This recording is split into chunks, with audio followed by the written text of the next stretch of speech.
सभी आईपीएल टीमों की रिटेंशन लिस्ट अनाउंस हो चुकी हैं। काफ़ी इंटरेस्टिंग रहा ये रिटेंशन।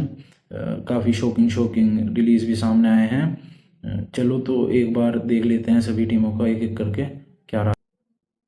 सबसे पहले बात करते हैं केकेआर की, जिन्होंने काफ़ी बड़े बड़े प्लेयरों को रिलीज़ करा। सबसे पहले वेंकटेश अय्यर। वेंकटेश अय्यर का मैंने पहले कहा था कि ये रिलीज़ करेंगे और हो सकता है दोबारा बाय कर लें एक कम प्राइस पर।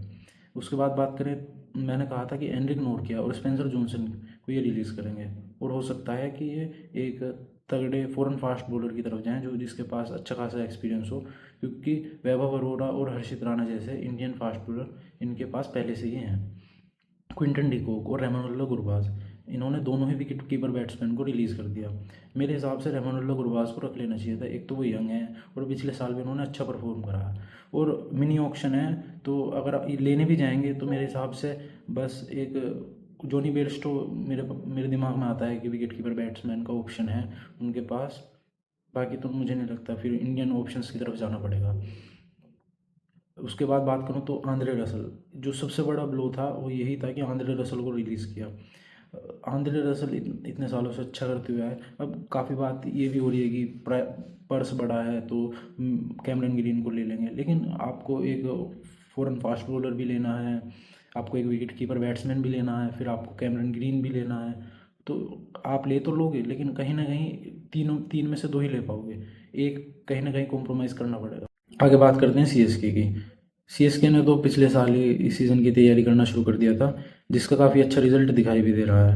मतलब इतने सारे रिलीज़ करने के बाद भी काफ़ी अच्छी टीम लग रही है। एक तो संजू सैमसन का ट्रेड काफ़ी अच्छा रहा, मतलब ज़रूरत थी एक इंडियन विकेट कीपर बैट्समैन की, और मेरे हिसाब से अगर ऑल कैश ट्रेड होती है वो भी काफ़ी अच्छी रहती है। मतलब रविंद्र जडेजा और संगकरन दो बहुत ही शानदार प्लेयर हैं दोनों ही।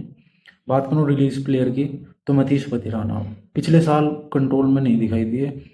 डेवन कॉनवे और रचिन रविंद्र, मैंने कहा था डेवन कॉनवे को रिलीज़ करें। रचिन रविंद्र को मुझे लगा था कि हाँ शायद रोक सकते हैं, लेकिन वो ये दोनों अंडर परफॉर्म थे।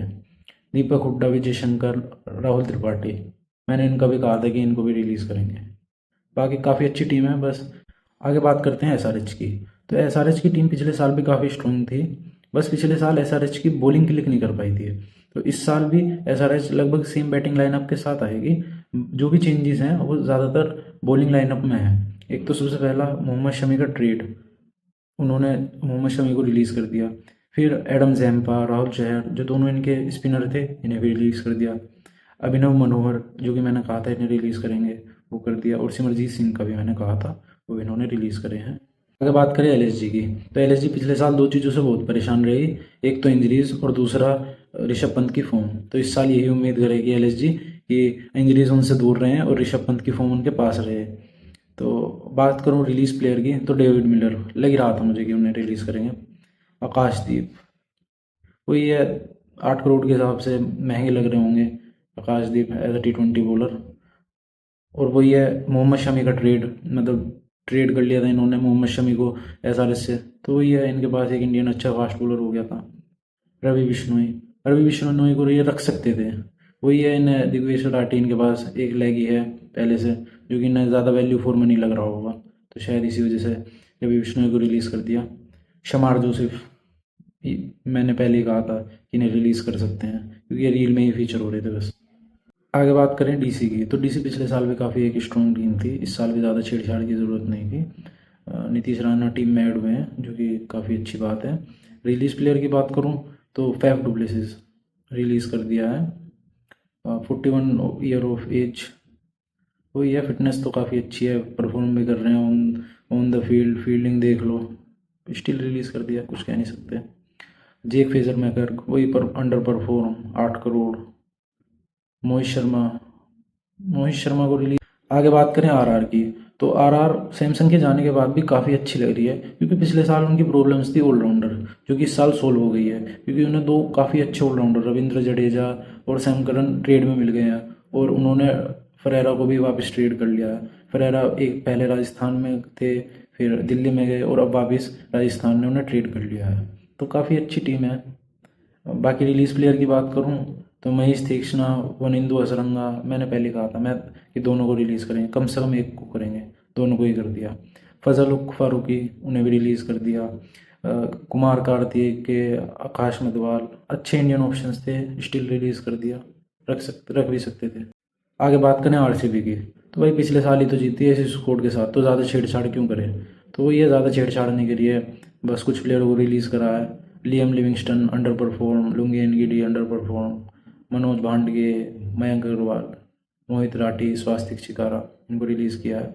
मयंक अग्रवाल को मुझे लगता है रख लेना चाहिए था, मतलब 1-2 इनिंग उन्होंने अच्छी खेली थी पिछले साल। आगे बात करें पंजाब की, तो लास्ट ईयर भी काफ़ी स्ट्रॉन्ग टीम थी, फाइनल्स में भी गई, बस वो ये लास्ट डे परफॉर्म नहीं कर पाई।